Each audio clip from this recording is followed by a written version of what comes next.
Okay, today is Wednesday, August the 7th, and welcome to the wacky world of trade wars and Chinese currency.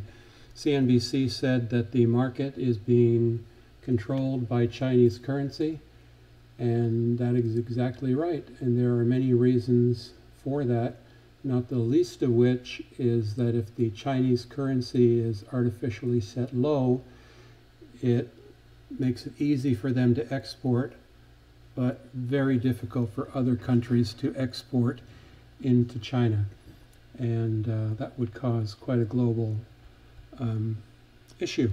CNBC also said that traders are trying to figure out what Trump's endgame is.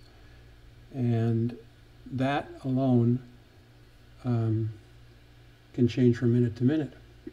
And what we saw today was the market starting down. Actually, when I got up early this morning before going out for a walk, the market was green. When I come back, the Dow was down a couple of hundred points at the open. And it just, after 10 a.m., it just started creeping up, finishing basically where it closed yesterday. The NASDAQ finished a little bit above. And look at the volumes. They are normal relative trading volumes in all three markets. And the S&P 500 squeaked barely above yesterday's close. So it was really a nothing market. And as you would expect, advancers and decliners were perfectly aligned, meaning that this point right here, that oversold line, is where we will be tomorrow as well. Looking back at the previous times that this happened, we only spent here 1 day below that oversold line. Here we spent a couple. And then we churned before spending a couple, and then we moved up. Here we spent a couple. Here we spent a long time and an even longer time. So historically, for the last year, this isn't showing us very much other than the market remains oversold, but it doesn't mean that it's time to buy. The S&P 500, from an Ichimoku point of view, finished in the cloud. Remember what we said yesterday is that we expect churn in the cloud for quite a while, probably through the end of this week. The Chiku span stayed right on the 50 SMA. So that is still a controlling factor. Apple is currently trading at 198.95, closed at 199.04, and it took that bounce off the cloud, perfectly off the cloud. And the Chiku span is passing the 8 EMA and is just below this candle. So from a Chiku span point of view, we could go up tomorrow to 201. We could also come down to test the 8 EMA. We could come down to test the cloud again. I've taken my short calls off of Apple, and I have only 200 shares. I really don't know when is a good time to go in and buy Apple again.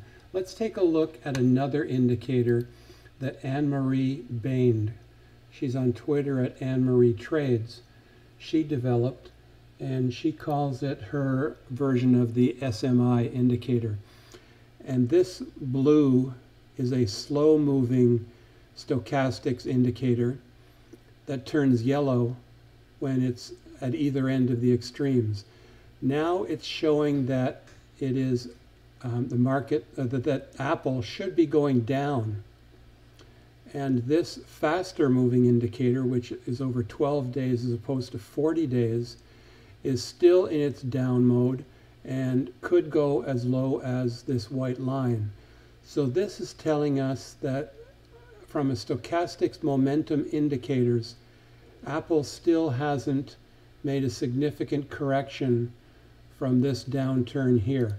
Let's go in and draw our gap, which occurred Monday morning. And you can see that we stuck our head into the gap today, and closing the gap will be 204.43, which is where exactly at 68.1%, which is where we closed on Friday. So we've got a couple of rejection points. One is the golden ratio, 68.1. The other is the top of the cloud. Let's look at volume. We've had basically 20-day moving average volume today in Apple in this up $1.82, but Apple had a range of $5.74. It was as low as the cloud, 193.77, and it was as high as 199.61 and closed at 199.04. So closed up at its top range. You could buy Apple and you could put a stop just below the cloud at 192.88, but on 100 shares that would be losing $700, so that's up to you. The risk might outweigh, or the gain might outweigh the risk in your mind. Caterpillar finished below this trend line. This is not good. Let's take a look at the SMIs, stochastic momentum indicator, and it shows that Caterpillar is still moving down on a long-term trend. That would be this motion right here, and is still down on a short-term trend, and that would be this portion of the wave. So it's still going lower. Let's keep this open for future reference.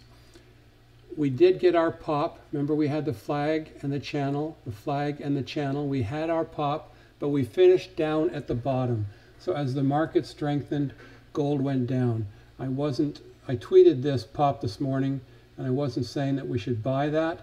I'm just saying that I'm thankful for this little pullback. Another little pullback would be nice. And then it might be time to buy gold miners. Gold is now outperforming the S&P 500 this year. So if you were holding gold instead of stocks, you would be doing better than the people holding stocks. WDC, 52.99, little doji. Still not a chance, still not an opportunity to step in. I'm sort of cooling off on this stock right now because of its dependency on China, and you can see that the two SMIs, the fast indicator is overbought, and the slow indicator shows that it's not yet oversold. So it's still going down because of this wave here.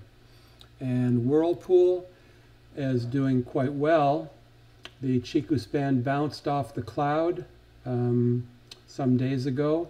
Still has room to move higher. We stopped at the 50 SMA, which is critical. Let's put an alert in tomorrow to trigger when it crosses the 50 SMA, which tomorrow would be 139.02, and we closed today at 137.13. How are the banks doing? I can tell you that U.S. Bank dropped $1.41, and if we look at all of the banks, we can see that Bank of America is down 54 cents, well, down almost 2%. Fifth Third 2.6, JP Morgan 2.5. So this lower interest rate thing, and the people now are very convinced that the Fed will lower rates in September. I haven't heard any talk about them having an extraordinary meeting to lower rates. Trump would like them to. You know, nothing like hearing the president say we've got the best economy ever, but we need the Fed to lower rates to make it better. That confuses me. That's it for today. Try to keep it under 10 minutes. Good trading tomorrow. Where are we going tomorrow? I still believe we're going nowhere, and we're channeling for a while.